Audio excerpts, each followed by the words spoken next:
Hi everyone and welcome back to the Retro Shack, and in today's episode we're going to be looking at a bittersweet slice of Commodore history, courtesy of a certain John Hughes. No, not the John Hughes that directed so many classic movies from the 80s and 90s.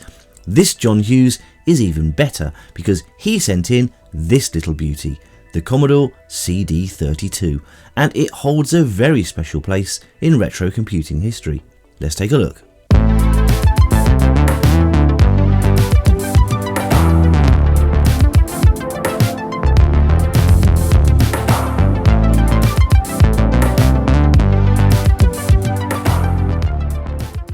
Here at the Shack, we'd like to give a huge thank you to the sponsor for this video, PCBWay. They help us out with all of our PCB fabrication needs and make fantastic boards at amazingly competitive prices. And it's not only PCBs that are on the menu. Apart from other fabrication services like CNC machining, 3D printing, sheet metal fabrication and injection moulding, PCBWay also have a great projects library of cool stuff to build from people all around the world. Oh, and if you don't like waving a soldering iron about, they can even assemble your PCBs for you. That's the PCB way. Right, on with the show. Back in the early 1980s, we were all happily recording the top 10 to our cassettes on a Sunday afternoon and flinging mixtapes at people willy-nilly. Back then, we had little idea of the revolution that was about to appear on the horizon that would change the way we listen to music forever by introducing two simple amazing things: capacity and choice. You see, cassettes are a single long piece of tape, and therefore anything on them is read sequentially. Flitting between tracks, re-listening to the same track over again, etc. were a matter of adeptness with the fast forward and rewind buttons. Sure, you had the tape counter, but every cassette recorder was calibrated slightly differently, and anyway, who really bothered with that? Zooming back and forth through the tape with the buttons half pressed so you didn't disengage the playhead meant you could hear the screech of the music and identify the gaps between the tracks anyway, right? Right. But then we saw the emergence of the compact disc, or CD, with its ability to store 74 minutes of stereo audio at 44 kHz, a whole album on a shiny, relatively robust and scratch-resistant disc which was smaller than a single on vinyl. The music world was taken by storm, and the computer world decided it wanted a piece of that action too. Sony and Philips got together, and in 1985 they defined the technical standard for what became known as the CD-ROM, with a ridiculously high capacity for the time, the equivalent of 450 HD floppies, and the ability to access all of that data in a non-sequential way. Computer storage had already largely done away with this sequential storage nonsense, and by the end of the 1980s, most home computers had floppy disk drives built in, or at least available as optional peripherals. And you could pop a hard disk solution onto some home personal computers too, if you had the money of course. But CD-ROM, being cheap, high capacity, and in operation working just like a read-only hard disk, meant that all of a sudden, big box games had big movie soundtracks. An attempt at full motion video was simpler to install and could have scope that simply wasn't realistic beforehand. By the early 1990s, CD-ROMs were ubiquitous as the storage medium for pretty much all software in the home PC market, and even games console manufacturers were seeing the light about the massive storage and low manufacturing costs of CDs versus cartridges. The likes of CDI had shown the world how CDs could provide early attempts at interactive fiction.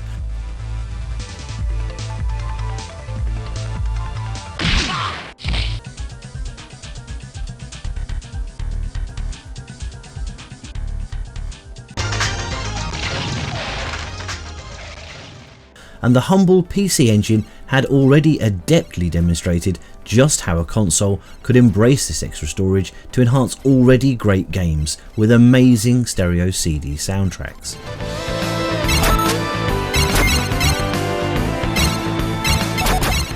So Commodore saw an opportunity to jump into this quickly emerging world of CD-ROM based games consoles, and they wanted to do this by utilising their existing hardware catalogue to provide the basis for the system. Could Commodore take their then current flagship home micro, the Amiga 1200, and transform it into a world-beating CD-ROM based console? Well, according to the CD32 box, Commodore released the world's first 32-bit CD games console, and that was true if you only considered Europe and the US as the world.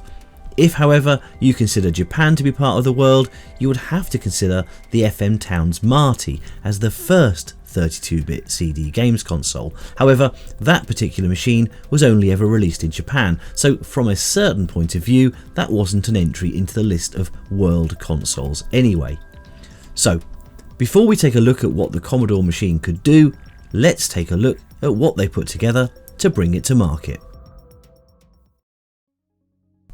Now we'll open this machine up and take a good look around before even attempting to power it up, because we know from experience that a loose bit of solder lying around inside can cause untold damage.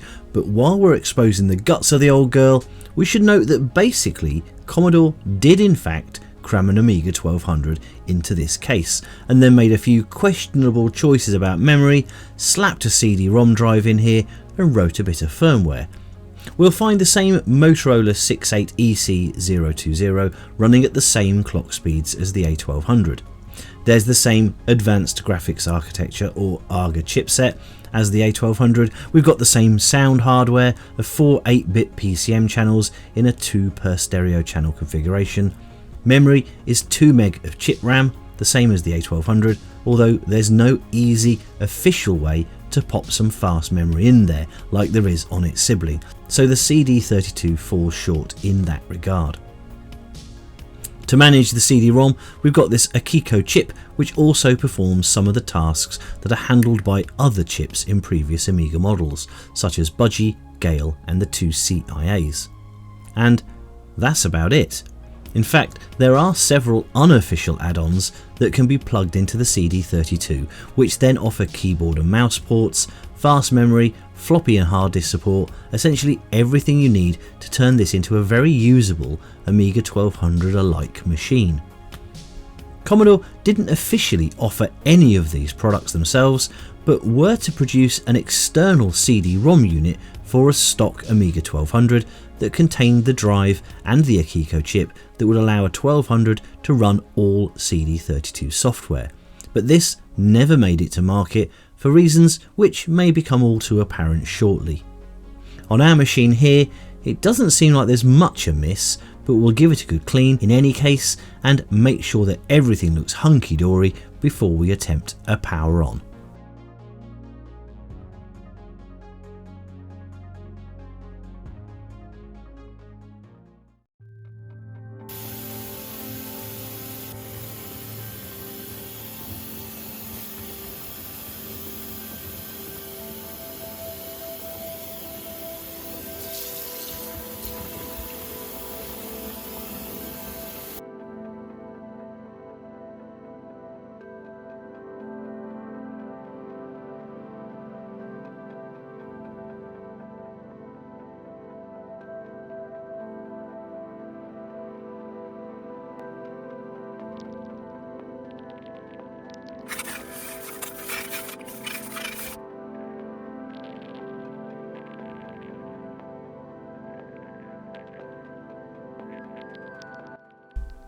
As promised, before we power on the machine, we'll check the output from the old power supply, as we don't want anything nasty going on there with stray voltages. We do seem to have a good 5 volt output, so that's good news, and over here we seem to have a good 12 volt output too. Right, let's get it all plugged together. I couldn't seem to locate an RGB cable, but there are multiple options for video output on a CD32, including RF and composite, as well as the aforementioned RGB. And with the power and video sorted, the last component here is the joypad, and we don't have an official CD32 pad, but we do have this Competition Pro, and at least it's the same colour. Okay, fingers crossed, and let's see what happens when we throw the switch.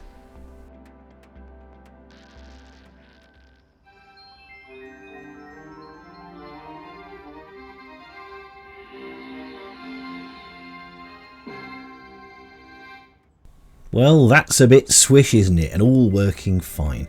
I guess we should throw a CD in there and see whether it actually loads a game. We'll go with this Guardian, which I've never heard of, but let's throw it in and see what happens.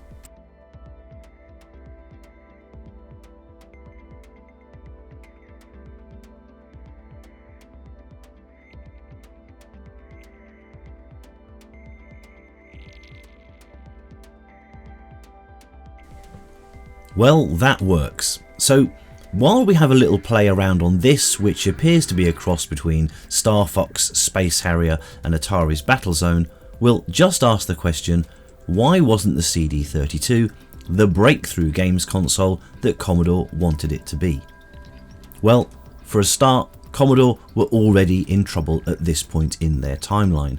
The PC gaming market had expanded considerably, and 16-bit home consoles such as the Super Nintendo and the Sega Mega Drive, or Genesis for our American cousins, had taken a firm grip on the games market overall. Secondly, remember Commodore advertising as the world's first 32-bit games console? Well, Commodore didn't actually release the CD32 in the USA or the Far East. It was only released in Europe, Australia, Canada and Brazil. In those markets it did see some success.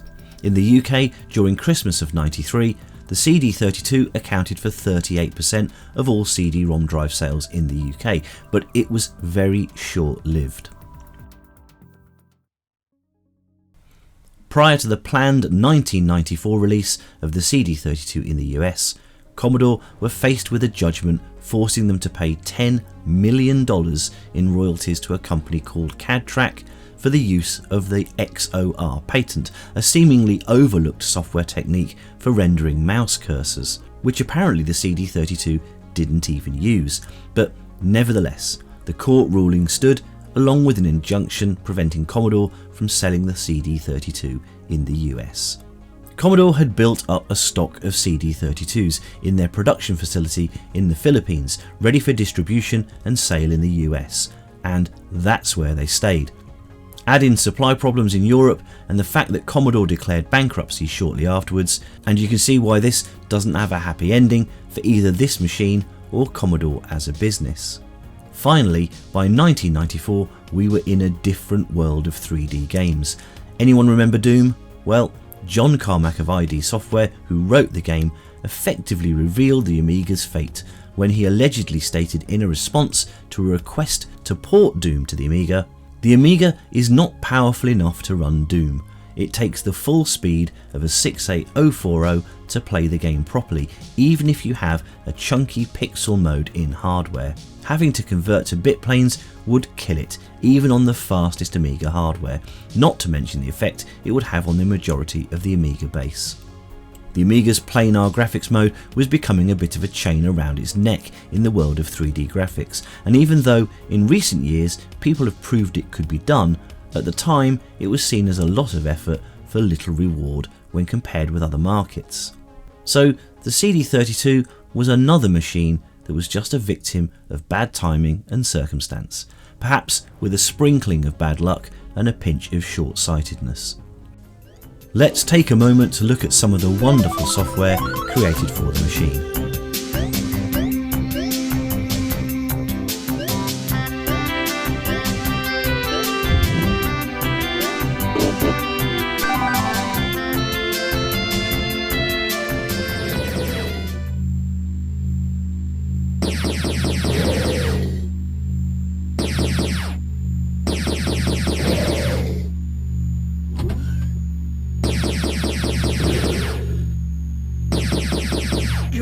Warning, energy low.